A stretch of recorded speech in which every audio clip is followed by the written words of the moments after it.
2016 সালের অক্টোবরে গাজীপুরের একটি বাসায় জঙ্গি নাটকের নামে হত্যা করা হয় 7 জনকে। সে সময় 830 রাউন্ড গুলি ছোড়ে সোয়াট, সিটিটিসি সহ আইনশৃঙ্খলা বাহিনীর সদস্যরা। আন্তর্জাতিক অপরাধ ট্রাইব্যুনালের প্রসিকিউশন বলছে, দেশের বিভিন্ন এলাকা থেকে 7 তরুণকে ধরে এনে ওই বাসায় আটকে রাখা হয়। বাহির থেকে তালাবদ্ধ করে গুলি করে হত্যা করা হয় তাদের। সোমবার এক পরিবারের আবেদনে নতুন মামলা দায়ের করলেন chief prosecutor.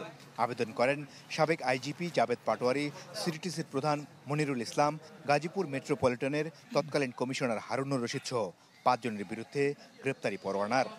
Electra air conditioner কম বিদ্যুৎ খরচে দেবে অধিক শীতলতা আর সেভিংসও হয়ে যাবে। তাই আমরা আন্তর্জাতিক অপরাধ ট্রাইব্যুনালে সাবেক আইজিপি জাবেদ পাটোয়ারি সাহেব সহ 5 জনের বিরুদ্ধে গ্রেফতারি পরোয়ানার আবেদন করেছিলাম।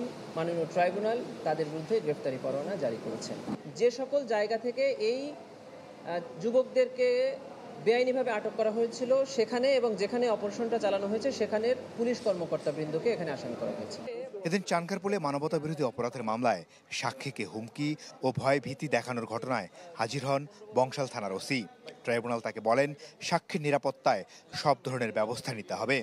যে কোনো সাক্ষীকে যে কোনো কর্তৃপক্ষ যদি কখনো কোনো হুমকি প্রদান করে, সেফটি সিকিউরিটি বা সম্মানহানি করার চেষ্টা করে, পুলিশ যেন তার আইনগত ব্যবস্থা যথাযথভাবে গ্রহণ করে, তার জন্য ট্রাইব্যুনাল যে কোনো আদেশ, যে কোনো সহায়তা করার জন্য প্রস্তুত আছে। এটি ট্রাইব্যুনাল ওপেন এজলাসে।